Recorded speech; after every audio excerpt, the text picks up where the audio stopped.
तो जीएसटी यानी कि वस्तु और सेवा कर लागू होने से अंडमान निकोबार द्वीप में इसका क्या प्रभाव पड़ेगा, इस बातों पर लोगों के अंदर चिंता बढ़ी है। पर जानकार लोगों की माने तो उनका कहना है कि जीएसटी लगने पर मोटे तौर पर अंडमान के लोगों को फायदा ही पहुंचेगा।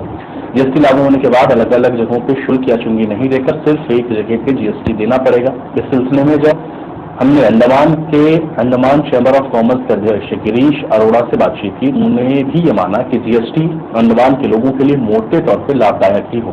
व्यवसाय से जुड़े चार्टर्ड अकाउंटेंट सत्याव्रता दास और हिमांशु घोष ने भी नेशन लाइव को बताया कि जीएसटी आने पर बदलाव तो आएगा, पर यह बदलाव अंडमान के लोगों के हित में होगा।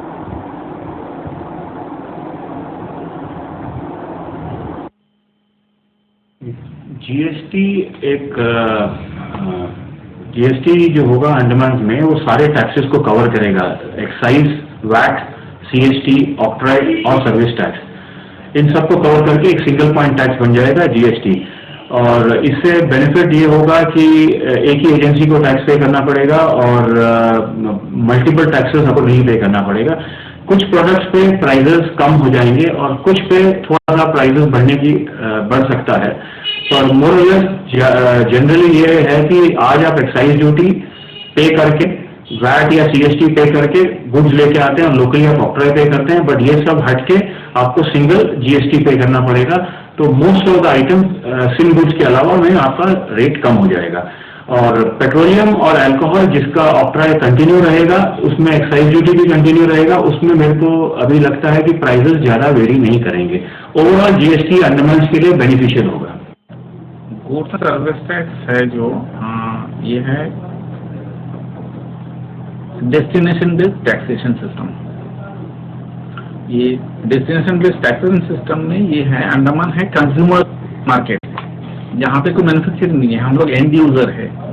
सो हमारा डेफिनेटली टैक्स कलेक्शन हमारा यहाँ बढ़ेगा और यहाँ जो हमारा कंट्रीब्यूशन फॉर हम लोग टेरिटरी के लिए हमारा टैक्स से ही हमारा सेटअप में गुड्स का कॉस्ट तो आपका कम होगा ही डेफिनेटली। गुड्स का मतलब जैसा कि मल्टीपल टैक्सेशन सिस्टम वो हट जाएगा, हटने के बाद में एक एंड यूजर का कॉस्टिंग में बहुत रिड्यूस होगा। जीएसटी लेवल के कॉम्प्लिकेशन रहेगा, लीगल कंप्लायंसेस को थोड़ा फॉलो अप करने में थोड़ा दिक्कत रहेगा आप लोगों को, इतना होगा। अदरवाइज टैक्सेशन पार्ट में एंड बेनिफिट का इसमें एडमिनिस्ट्रेशन फेवर में है। अब लीगल कंप्लायंसेस के लिए थोड़ा दिक्कत होगा। GST goods and services tax, ये बेसिकली क्या है, हम जब सामान खरीदते थे उसके ऊपर एक्साइज ड्यूटी लगता था और कोई सर्विस प्रोक्योर करते थे उसके ऊपर सर्विस टैक्स लगता था। तो ये सबको सब्स्टिट्यूट करके एक ही टैक्स रहेगा ऑल ओवर अक्रॉस इंडिया पे। GST goods and services tax benefits इसके आप सोचिए, जब हम सामान बाहर से खरीद कर आते थे यहाँ, तो उसके लिए हमको एक्साइज ड्यूटी, वैट ये सब लगा करके आता था। तो अभी जीएसटी आने के बाद फॉर एग्जांपल हम इसे यहाँ प्रोक्योर करके लगेगा आइट है, उसके लिए क्या होगा, ये हमारा जो है एंड यूजर इकोनॉमी है।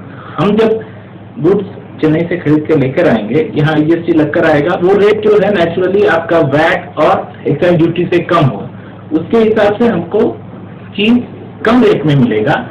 और फिजिकल एस्पेक्ट जो है बहुत ज्यादा है इसका, आपका मंथली आपको 3 रिटर्न फाइल करना पड़ेगा, एनुअली वो बन जाता है 36 प्लस एक एनुअल रिटर्न एक्स्ट्रा 37 रिटर्न आपको इसमें लगेगा।